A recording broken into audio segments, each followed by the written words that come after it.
The power of knowledge is something that we all have in our own special ways. Whether it be we're proficient in one topic, or we're teaching someone else, or we're learning from someone else, the power of knowledge drives societies into a bigger and better future. And with progressive minds and progressive societies, education has taken bigger and better steps with new curriculums in school districts. And across the U.S., the contemporary term of critical race theory is the theory that describes the idea that U.S. institutions are built upon racist ideologies.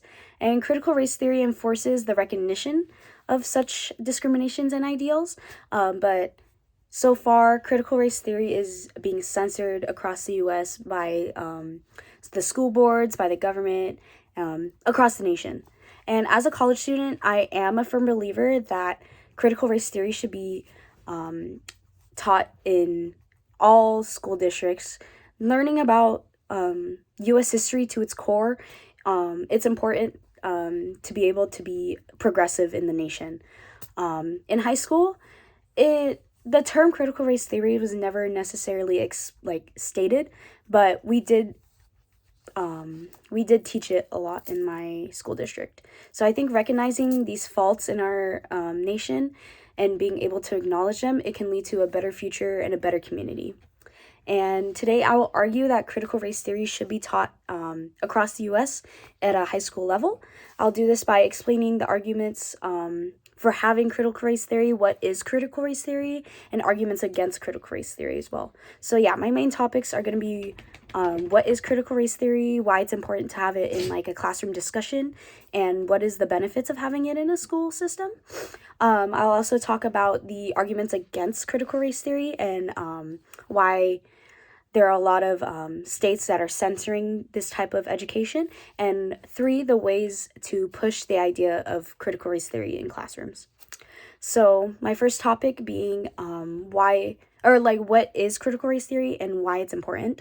So as I have mentioned earlier, critical race theory, or CRT, is the theory that the U.S. and Western societies are inherently racially biased because of our past.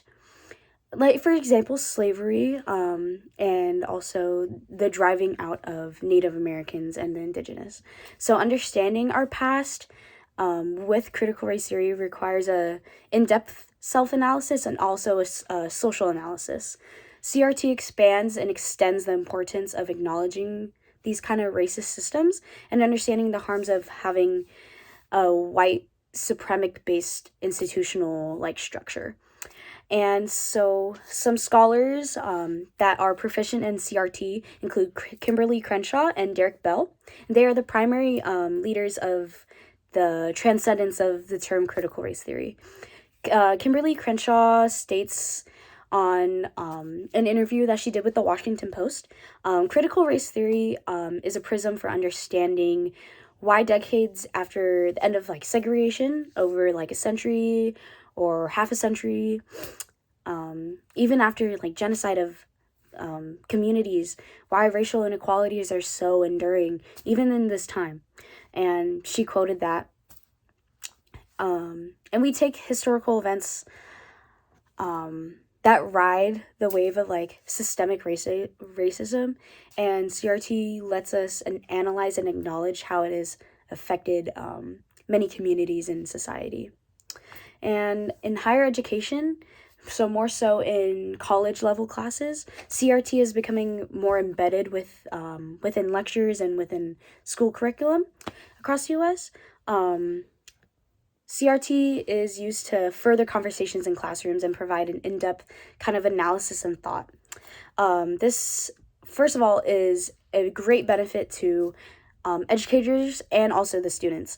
The William and Mary School of Education examines CRT a little more, as they quote, CRT is a vehicle for enforcing the advantages of the dominant and in the ignorance of the needs and rights of the minority.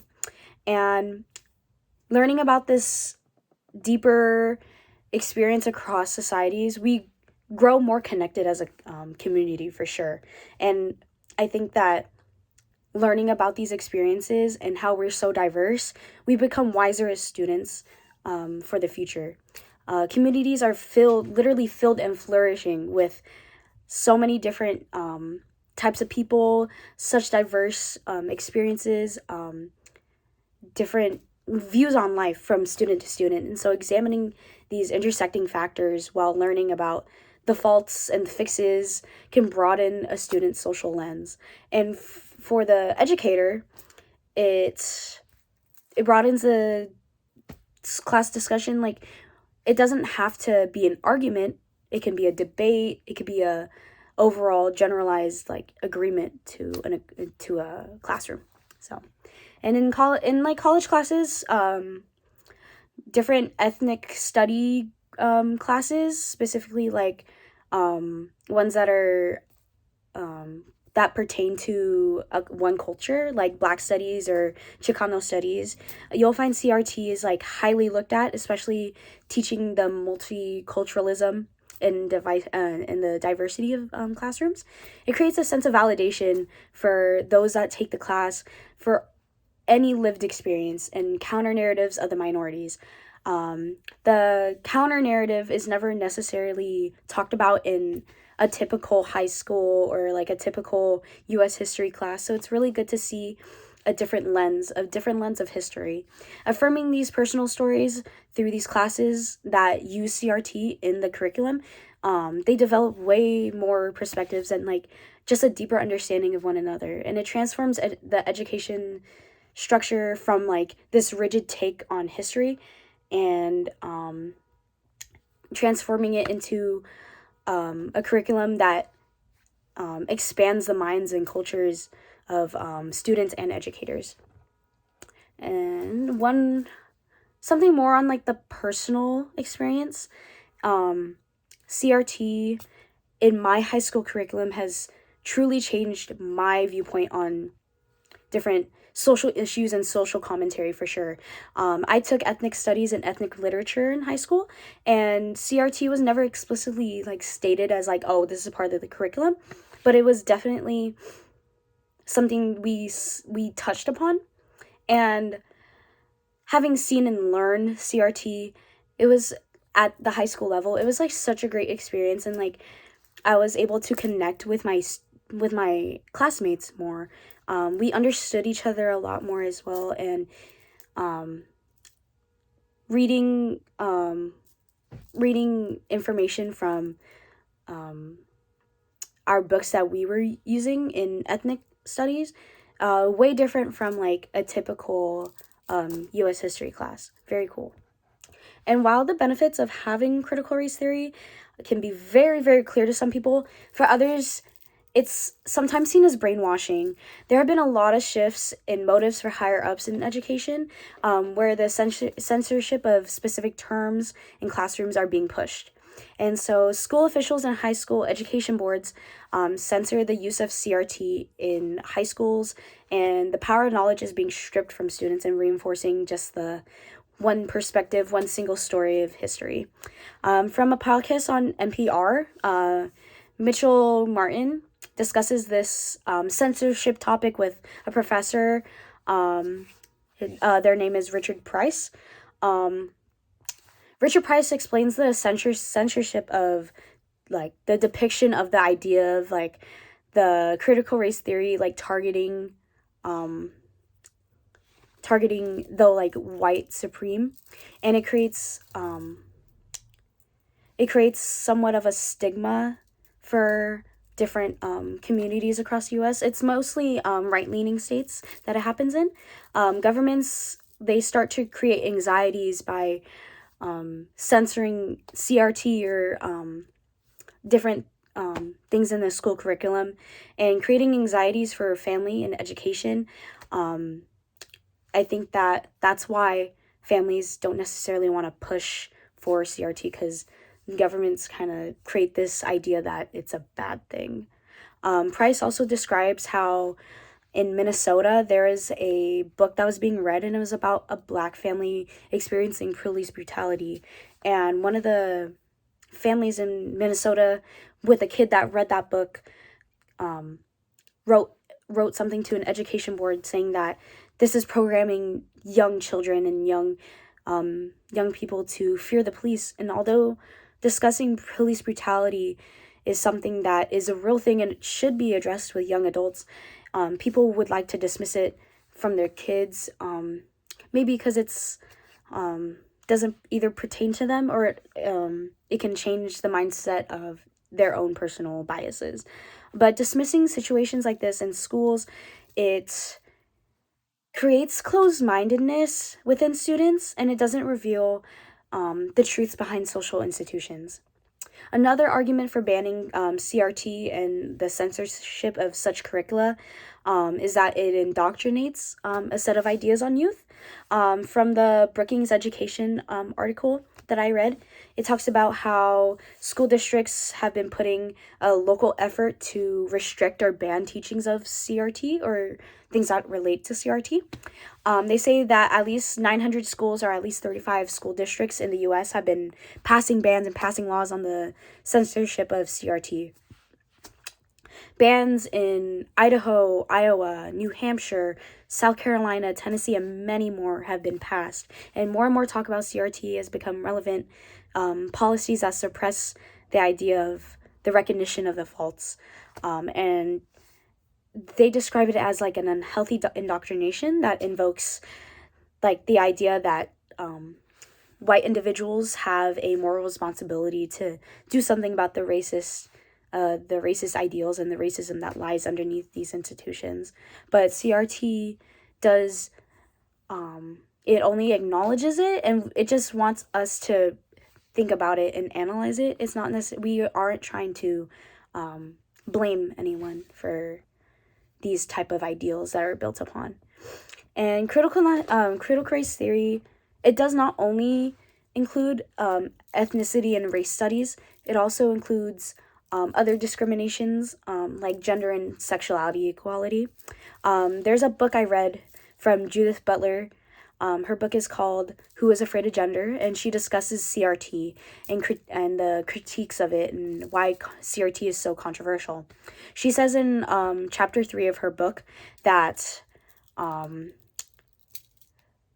CRT, it itself, the resistance of it is to quote unquote lose white supremacy, to give it up, or encounter like a new idea of like radical equality. And she describes the fear of the majority power that relies on white supremacy to gain power and to gain trust of individuals. The censorship of CRT allows the idea that the majority power still rules throughout the school curriculum, and they're just afraid of being called out. And now that I have discussed what CRT is, why it's important to the curriculum, and the opposition of CRT, I'll propose some ideas on how to keep CRT in mainstream curriculum. What needs to be done to be having CRT in school curriculums is to just make it more apparent to families. I think that families in school districts are afraid of the term CRT because we haven't necessarily talked about it in depth. We just, societies in the U.S. just kind of push it aside and already create a ban and talk about it behind families' backs before even mentioning what CRT is. And so gaining the support from families and in order to push the idea of power is knowledge and laws that support CRT can really benefit us. And as I mentioned, like,